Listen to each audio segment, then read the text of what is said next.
এই মালদা বিভাগের পরিবর্তন যাত্রা আজকে ইসলামপুর থেকে পাঞ্জিপাড়া গোয়ালপুকুর বিধানসভায় আসবে, কি বলবেন? পরিবর্তন সভা আমাদের যে 2 তারিখে ছিল, মেন উদ্দেশ্য আছে যে পরিবর্তন হয়ে গেছে আর আমাদের গভর্নমেন্ট হচ্ছে। জনগণের জন্য আমরা পরিবর্তন যাত্রা বাইর করলাম। জনগণের একটু উৎসাহ বাড়বে, কনফিডেন্ট হবে, জনগণের ইচ্ছা বেশি হবে আর ভোট দেওয়ার জন্য যাবে। প্রথম কথা, জনগণ কেন পরিবর্তন চাচ্ছে সেই বিষয়টা বুঝতে হবে। যে দুর্নীতি টিএমসির দ্বারায় যেগুলো হলো আমাদের গোয়ালপুকুর বিধানসভাতে, কাটমানি, রোডের কাটমানি, তারপরে থানাতে পঞ্চায়েত করে টাকা উগাই করছে, থানাতে পঞ্চায়েত করে দিচ্ছে, ওখানে প্রধান অফিস বানায় দিচ্ছে। টিএমসির পঞ্চায়েতের প্রেসিডেন্ট বনে গেছে থানার আইসি, তারপরে বিডিও ব্লক প্রেসিডেন্ট বনে গেছে টিএমসি পার্টির। এইগুলো ব্লকের বিডিও 3000 টাকা তুলে খাচ্ছে, বাংলা আবাসের টাকা। যে একটা মেম্বার নিজে বলছে টিএমসি পার্টির যে বিডিওকে টাকা দিতে হবে, তার বিরুদ্ধে এখানে গোয়ালপুকুরে মার্ডার 8-9টা।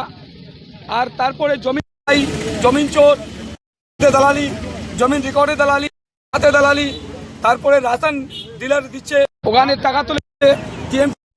আর রাশনের বিরুদ্ধে জনগণ পরিবর্তন চাচ্ছে, তার জন্য পরিবর্তন হচ্ছে। দেখা গেল আপনাদের সর্বভারতীয় সভাপতি নীতিন নবীনজি ইসলামপুরের দিন পরিবর্তন যাত্রায় বলেছেন যে আমরা ইসলামপুর ক্ষমতায় আসলে ইসলামপুরকে ঈশ্বরপুর করব। এই নিয়ে বিরোধীরা আপনাদের বারবার আক্রমণ করছে, ওরা শুধু সাম্প্রদায়িক রাজনীতি করছে, কোনো কাজের রাজনীতি। আমি একটা কথা বলছি, আমি সংখ্যালঘু মুসলমান, আমি বলছিলাম ইসলামপুর জিন্দাবাদ, আর উনি একটা কাস্টের ভাই, উনি বলছে ঈশ্বরপুর। তাহলে এই কথাটা বুঝতে হবে যে হিন্দু মুসলমান, আমার ইচ্ছা আছে ইসলামপুর জিন্দাবাদ, ওনার আছে ইচ্ছা ঈশ্বরপুর জিন্দাবাদ। উনি লাগাতে পারেন, ইনি লাগাবে জয় শ্রীরাম, আর আমি লাগাবো আল্লাহু আকবার। সেটা আমাদের পার্টি আমাদেরকে অধিকার দিচ্ছে। আমাদের পার্টিতে একটা নিয়ম আছে, যার ধর্ম তার উৎসব। আমাদের ধর্মে আমরা উৎসব করব, হিন্দুর কাস্ট আছে, হিন্দুর উৎসব থাকবে। তারা দুর্গাপূজা, তারা অষ্টভর, তারা বাউল গান, তারা কীর্তন, সবাইতে আমরা যাই।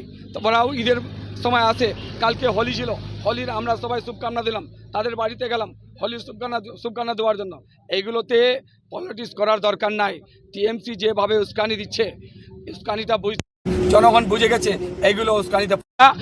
কার্তিক পাল আমাদের এমপি ইসলামপুরে 5টা ট্রেনের স্টপেজ করছে, ইসলামপুরে রেলওয়ে স্টেশন বানাচ্ছে, পাঞ্চিপাড়াতে 4টা ট্রেনের স্টপেজ, তারপরে রেলওয়ে স্টেশন বানাচ্ছে গুঞ্জরিয়াতে, কানকিতে, দালকোলাতে।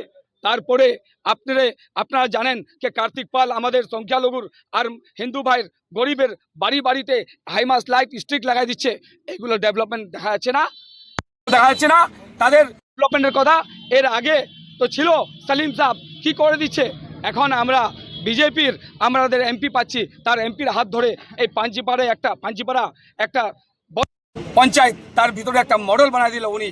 আর পাঞ্চিপাড়ার লোক এখানে গর্বিত আছে যে এখানে স্টেশনে পালাম আমরা, এখানে ক্রাউড থাকবে, এখানে টোটোওয়ালা, টেম্পোওয়ালা, দোকানদার আওয়াজাবি থাকবে। এখানকার ছেলে ওর পরে কাঠিয়ার মেডিকেল কলেজে যাতে যাবে, কলেজে ইউনিভার্সিটি ওখানে যায় এডুকেশনটা নিতে পারবে। পরিবর্তন কি হবে? প্রথম পরিবর্তন এটাই হবে যে থানাগুলো শুধরাই দিব। সব থেকে থানার দালালি শেষ হবে, 1 নম্বর। দ্বিতীয় নম্বর, ব্লকের ভিডিও বাড়ি গ্রাম যাবে, জিপিও যাবে, ওখানে বসে এসির হাওয়া খেতে পারবে না, কাজ হবে।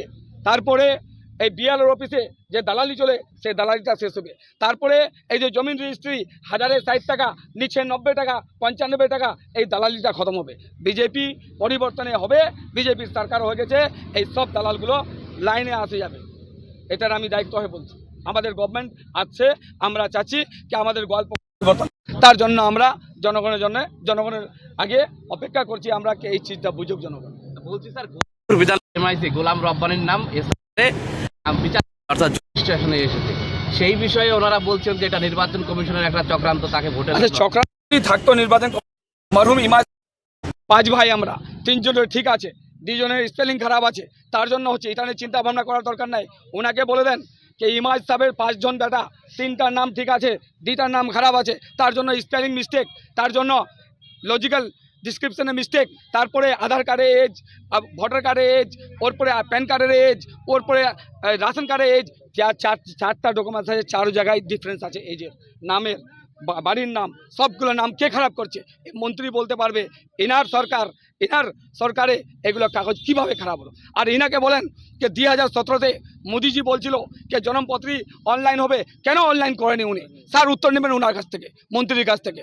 এগুলো সব মন্ত্রীর ভুল আর প্রশাসনের ভুল, টিএমসি সরকারের ভুল, জনগণ শাস্তি পাচ্ছে, তার উত্তর মন্ত্রী দিবে।